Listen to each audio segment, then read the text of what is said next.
Batik Laweyan ini memiliki keunikan dalam gaya arsitektur bangunan-bangunannya yang terlihat memiliki gaya tradisional Jawa, Eropa, Cina, dan Islam. Perpaduan-perpaduan tersebut biasa disebut galbendu yang menjadi ciri kejayaan saudagar batik pada masa itu. Di dalam kampung batik ini terdapat ratusan saudagar batik yang menjual beragam motif batik seperti Tirto Tejo dan Keruntung dengan variasi harga yang berbeda. Kampung batik Laweyan ini telah dinobatkan sebagai kawasan cagar budaya nasional oleh pemerintah pusat. Demikian sejarah singkat dari Kampung Batik Laweyan. Selanjutnya mari kita ke sana.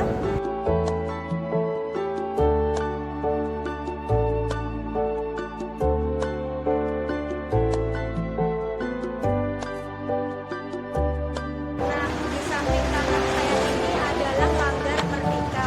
Apa itu Langgar Merdeka? Langgar Merdeka merupakan salah satu tempat ibadah umat Islam di Kampung Batik Laweyan, terletak di Jalan Dongko Rayima nomor 565 Surakarta, yang menjadi ikon di Kampung Batik Laweyan sekaligus sebagai arah bagi semua orang yang akan menuju ke Kampung Batik Laweyan. Berdasarkan sejarahnya, Kampung Batik Laweyan ini merupakan wakaf secara lisan dari almarhum Bapak Haji Imam Masari dan almarhumah Ibu Hajah Aminah Imam Masari.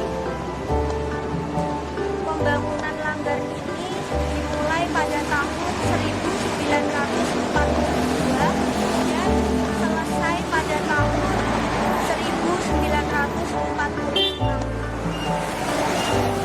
Lalu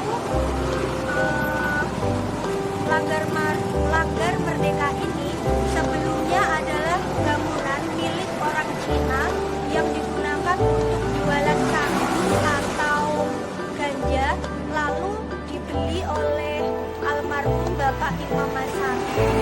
Kemudian sebelum didirikan langgar, sebelum adanya langgar ini didirikan bangunan yang bernama Langgar Al-Muktamar pada tahun 1944. Langgar ini dibangun oleh Bapak almarhum Imam Masari dengan 2 lantai.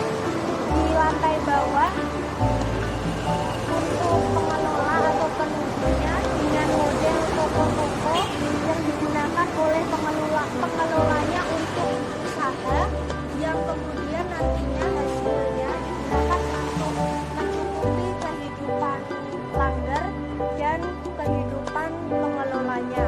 Dan bentuk lantai kedua digunakan untuk yang atas itu digunakan untuk tempat ibadah atau tempat sholat.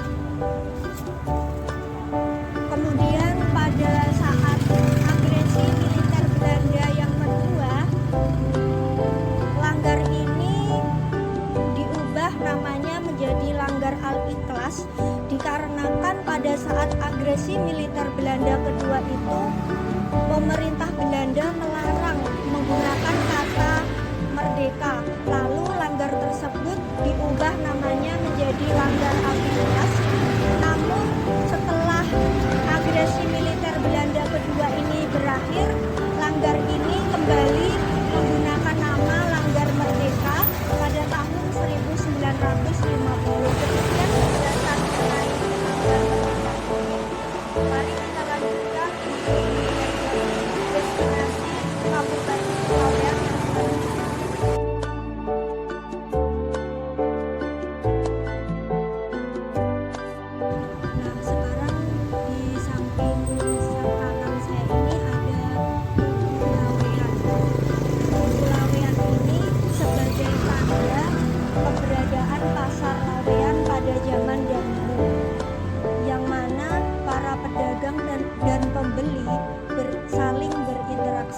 juga bisa menikmati sajian kuliner lezat ataupun jajanan Jawa khas Solo ketika Anda mengunjungi Kampung Batik Laweyan.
Destinasi wisata Kampung Batik Laweyan ini merupakan destinasi wisata edukasi yang sangat menarik untuk liburan keluarga yang menyuguhkan berbagai spot menarik.